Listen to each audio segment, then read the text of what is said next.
Pa. Hello mga person! So for today's video, for today's ganap, kahapon nga ng umaga pagkagising namin, kinapa ko nga si Baby Ellery dahil napapansin ko nga parang mainit yung temperatura niya. Nung nagpunta nga kasi kami sa Tagaytay ay nagkaroon siya ng sipon. At heto na nga, nung mapaliguan ko na nga siya, maya-maya pagkapako ay mainit na nga siya at ayan niya ang temperature niya, naging 37.5 na. 2 beses ko pa nga siyang thermometer, yung pink na thermometer tapos yung green yung ginamit ko, talaga namang meron nga siyang sinat, Diyos ko Lord. Tingnan niyo naman yung mga mata ni Baby Ellery, kitang-kita niya talaga ng haltang may nararamdaman siya. Sa mga oras na yan ay pinagalmusal ko na nga muna siya ng steam okra. First time niya nga kumain itong steam okra at talaga namang kinakapa-kapa niya pa yung lasa. Pero mukha namang nagustuhan niya dahil nakailang ulit niya siyang ng pagsubo. Habang busy pa nga sa okra tong si Baby Ellery, naka-seatbelt naman siya, sinalang ko na nga itong aming pananghalian. Actually, ako lang pala yung magla-lunch ngayon dahil wala nga akong kasama dito sa bahay.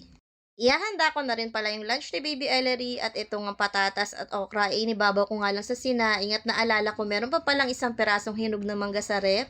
Kaya naman ihahalo ko na rin ito sa pagkain ni Baby Ellery para maging mas malasa at mas masustansya. Pinagsama-sama ko na nga dito sa mini blender niya yung 2 kutsarang kanin, mangga, steamed potato at okra niya. Nilagyan ko na nga rin ng distilled water. Nakakapag-steam naman ako dyan sa mini blender niya pero mas nadadalian niya ako kapag inibabaw ko na lang doon sa sinaing sabay ng maluto. Flex ko na nga rin pala itong spoon niya na ngayon ko lang na-appreciate ang tagal ko nang binili. Mas madali nga rin tong gamitin dahil ilalagay lang dito yung binlend na food ni Baby. Kapag hindi pa nga ginagamit ay meron din tong pang stand, talaga namang masasuction siya at hindi matutumba. Yung iba nga natirang binlender kong pagkain ni Baby Ellery ay nilagay ko na nga muna dito sa milk storage niya. Ilalagay ko nga ito sa freezer para meron pa siyang pagkain para bukas. Minsan ko lang tong ginagawa kapag naparami nga yung gawa ko ng pagkain niya. Mas gusto ko pa rin kasi sa mismong araw ko pinrepare ang kakainin ni Baby Ellery. Kaya lang pag ganito, sayang naman, pwede namang i-freezer up to 2 days to 3 days. Kaya lang hindi ko rin talaga siya pinapatagal ng 3 days. Siguro mga 1 day lang talagang pinapakain ko na si Baby Ellery.